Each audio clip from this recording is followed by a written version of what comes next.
समधि समधि कि समधि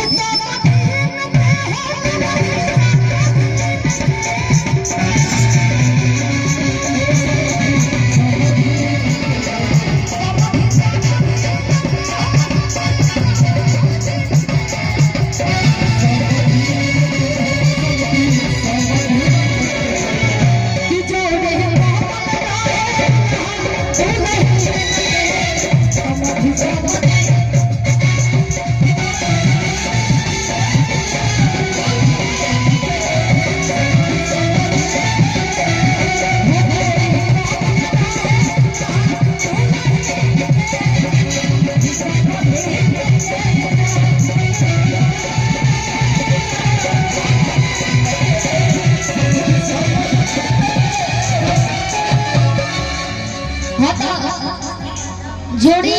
बहुत खूबसूरत लगल बा। कल मेरे बाकी भगवान ने जोड़ी बना के भेजे थे और जब से भाभी से मिले ये सौरभ भैया का बहुत ही तारीफ कर रही है। क्योंकि जब दूल्हा सुंदर मिले तो दुनियादारी से मतलब ना रहना, दुनिया के बखान कर ना सकेली। अपने पति के वाला जो पहला शब्द बोला तो कि सुतते उठते हुए के देखते यहाँ के तरफ से मैं वो गाना गाता भगवान ना करे नजर न लगे जोड़ी के कि जी राजा छत बानी अरे राजा अच्छा बना मैं हरिहर कुशीनगर के हो गए सबूरे ना है हरा कलर वाला लाइन क्लियर बना बोलो काज में साड़ी कोई पहने ली लोगी ना ढंग ना बेला कि जी राजा छत बानी दूल्हा हो दे बनी भले आप लोग के अलग अलग दूल्हा बनी लेकिन आज के दूल्हा हुए बनी कि जी राजा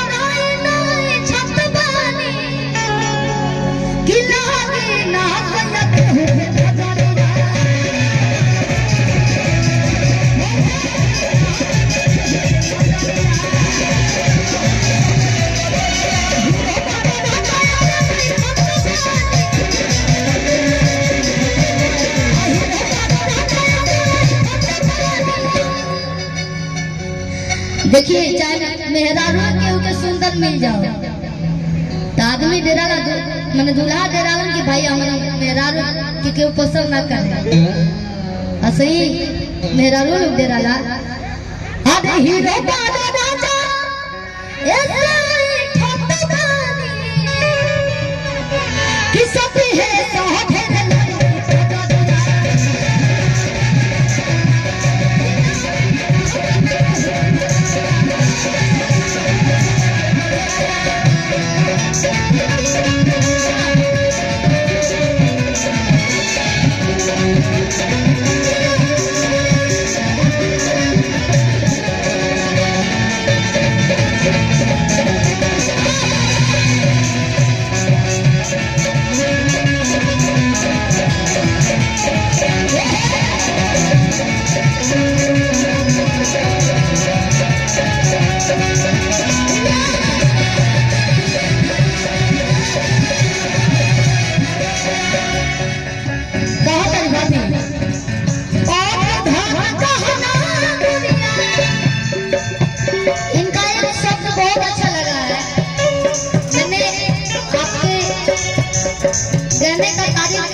दे दो क्या तो देखिए एक होता है देना एक बोलना तो केहू के शब्द में बोलिए सब करा देना ये बोलिए नहीं बोलिए बहुत अच्छा लग रहा है कहीं कि दे दो क्या आपको तो प्यार है आप बोलिए तो समझिए कि मुझे मिल गया।